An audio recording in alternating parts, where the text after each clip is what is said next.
For today's video naman po, ikwento ko po sa inyo yung mga kaganapan namin today. Dahil araw nga po ng linggo, syempre dumaan po muna kami sa simbahan para upantin ng misa. At hindi na nga rin po kami nakapag-video sa loob kasi late na po kami. Kaya dito na lang po sa sasakyan.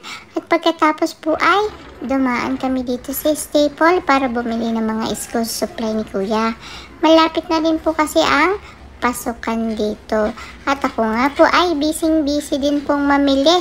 At ang dami-dami ko pong nakikita dito. Pero ang totoo, nung nag-check out na sila mami at daddy, lahat po ng mga pinili ko ay hindi naman po nila binili. Hirap na hirap ako sa pagbibitbit pero hindi naman po talaga nila kinuha. At yun nga po si Kuya ay patingin-tingin at hinahanap niya yung mga nasa listahan na mga kailangan niya. Medyo may ginto nga lang po yung presyo dito sa Staple.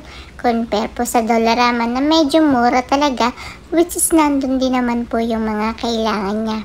Kaya lang, dito na lang din po kami bumili sa Staple kasi mayroon kaming card na matagal na namin hindi nagagamit dito. Kaya dito na lang po kami bumili. At yan nga po, tulak-tulak ako ng stroller kasi halos ang laman po niyan ay yung mga pinamili ko po, mga pinaglalagay ko po dyan. At yan po, nagbayad na kami pero ito lang dalawa nakuha ko. At yan nga po, sobrang napagod ako katutulak ng stroller pero wala akong nakuha.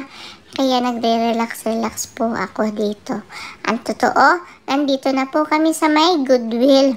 Sa tindahan po ng mga ukay-ukay. Naghahanap po kasi kami dito na pwede naming mabili.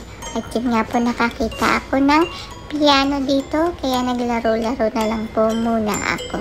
Habang nakaupo po. O diba?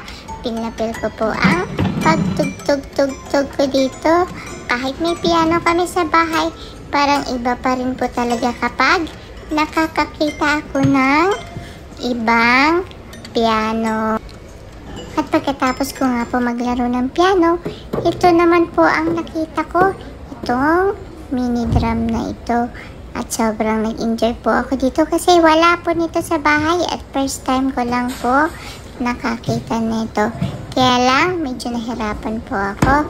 Kaya hindi ko rin po kinuha kahit gusto ko siya at kahit wala pa po akong laruan dito. Nahirapan po akong pupukin. Kaya nakipaglaro na lang po ako kay mami ng tagu-taguan dito. Kaya ayan, takbo-takbo po ako. Ayan nga po, nakita ko itong kulay bag na pink. At kukunin ko nga po sana, kaya lang nahirapan ako buksan. Kaya nagpunta na lang po ako sa area ng mga toys at naghanap-hanap ako ng pwede ko pong bilhin dito. Kung nakikita niyo po sa bahay, madami ako mga laruan. Pero ang iba po nun ay sa ukay-ukay ko lang din po binibili.